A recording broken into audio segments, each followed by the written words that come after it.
Use అయ్యాయి. కాకపోతే ఇప్పుడు ఆయన ఏం పని చేయట్లేదు కాబట్టి ఇండస్ట్రీ వాళ్ళు హెల్ప్ చేస్తారని చాలా మంది చెప్పడం వల్ల వాళ్ళు అడిగి ఉంటారు. అడగడం తప్పులేదు. వాళ్ళకి కష్టమైంది కాబట్టి అడిగారు. అడిగినందుకు చేశారు అందరూ. హ్మ్. వాళ్ళు బానే ఉన్నారండి.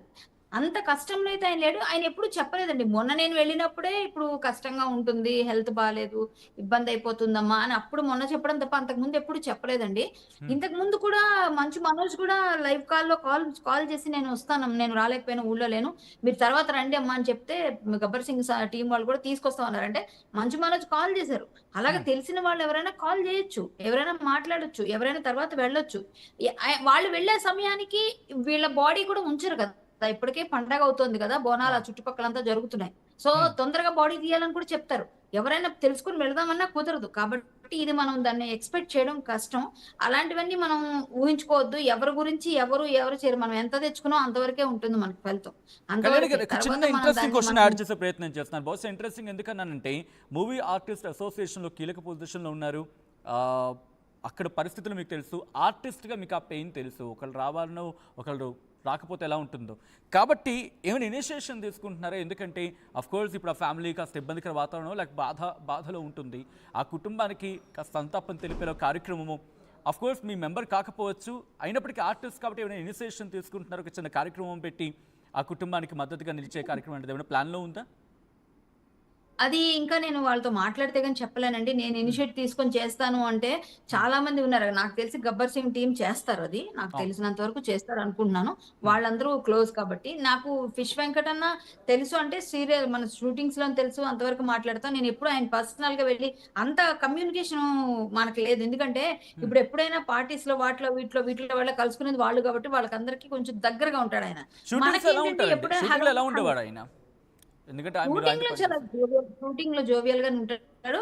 హ్మ్. అంటే చెప్పాలంటే కామెడీగా పంచెస్ వేస్తూనే ఉంటాడు. ఎలా ఉంటాడు ఆయన మాట తీరే అంత. హ్మ్. మాట్లాడితేనే కొన్ని సార్లు నవ్వొస్తుంది. హ్మ్. కొన్నిసార్లు పంచెస్ వేస్తూనే బానే ఉంటాడాయన. ఆయన షూటింగ్‌లో ఉన్నా, బయట ఉన్నా ఒక్కలానే ఉంటాడు. ఆయన మాట్లాడేది ఎలా ఉంటదో అలాగే సినిమాల్లో గూడా మాట్లాడతాడాయన. హ్మ్. అందువల్ల సెపరేట్‌గా ఏం లేదు.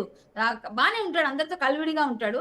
కాకపోతే ఏంటంటే మంచి పొజిషనొచ్చినప్పుడు మనిషికెప్పుడైనా సరే ఒక పొజిషనొచ్చినప్పుడు దాన్ని నిలబెట్టుకోగలగాలండి. హ్మ్. నిలబెట్టుకోకుండా మనం దానికి అలవాట్లకు బానిసై మనం దానికి లొంగిపోయామనుకోండి, అవి మనల్ని 54 ఇయర్స్‌లో ఆయన వెళ్ళిపోవాల్సిన అవసరం ఉందా అండి చెప్పండి? ఇంకా ఎంత కాలం బతకొచ్చు? హ్మ్. మనం మామూలుగా చెప్తే ఇప్పుడు మొన్న పెద్దాయన 'కోట' గారు పండుటాకులాగా మొత్తం అనుభవించి మొత్తం అంతా అనుభవించిన తర్వాత లైఫ్‌ని రాలిపోయారాయన. అది వేరు. ఇది ఇదేంటంటే మిడిల్‌లోనే ఇంకా టైం ఉంటుండగానే మనంతట మనం చేసుకున్నట్టు కాదా ఇది? ఇది తప్పు. నేను ఆయనే కాదు ఏ ఆర్టిస్ట్ కూడా ఇలా అవ్వకూడదు. నేను ప్రతి ఒక్కరికి చెప్తున్నా. మీ లైఫ్‌లో మీరు అలవాట్లకు బానిసలు కాకండి. హ్మ్. అలవాట్లు మిమ్మల్ని తినేస్తాయి దానివల్ల. ఇప్పుడు మీ లైఫ్ మళ్ళీ మీరు కావాలని మీరు ఎంత తాపత్రయపడి లాస్ట్‌లో బతకాలి. నాకు ఆ ట్రీట్‌మెంట్ కావాలి, ఈ ట్రీట్‌మెంట్ కావాలన్నా సహకరించదు బాడీ. ఏ విధంగాను అందించదు. మనం ముందు మనల్ని మనం కాపాడుకోవాలి గదా! స్వీయ సో, నియంత్రణ కళ్యాణి కావాలి గారు గదా! అంటే మీరు ఇష్టం ఇక్కడ వచ్చినట్టుగా ఎలా ఇక్కడ పడితే ఆల్రెడీ మీరు ఆర్టిస్ట్‌గా ఉన్నారు కాబట్టి నేను యాడ్ ఆన్ చేసే ప్రయత్నం చేస్తున్నాను. బయట ప్రజలకు ఎలా ఉంటుందంటే ఒక టాప్ హీరోతోనో, టాప్ ప్రొడక్షన్ హౌస్‌లోనో చేసిన తర్వాత వీళ్ళకేరా ఇంక తిరుగులేదు. లైఫ్‌లో తిరుగులేదు. వీళ్ళేదో పెద్ద పెద్ద ఆస్తులుంటాయి. ఇంత అలాగే అనుకుంటారండి. సంపాదించేసుకుంటారు. సో, ఆ! ఇవన్నీ ఉంటూ ఉంటాయి.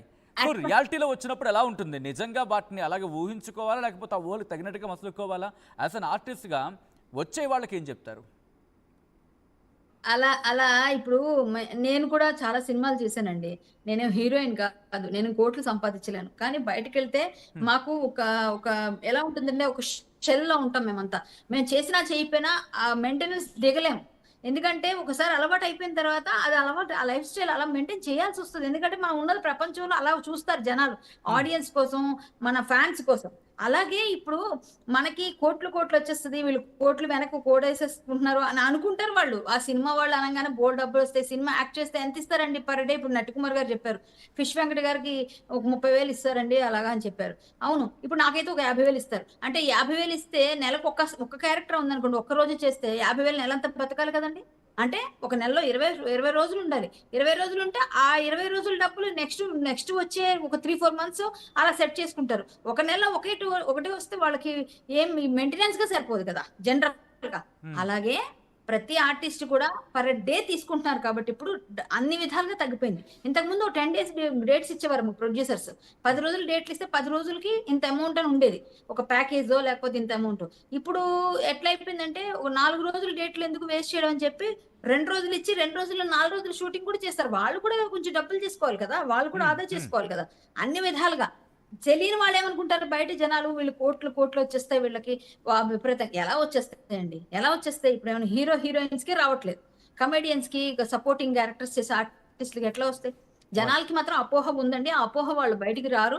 మమ్మల్ని ఏంటంటే ఒక రకంగా అందరిని ఒక రకంగా చూస్తారు. ఇప్పుడు మా దగ్గర ఉన్నాయో లేవో కూడా చూడరు. ఎవరైనా సహాయం చేయండి అని అడిగితే లేవని చెప్పలేం.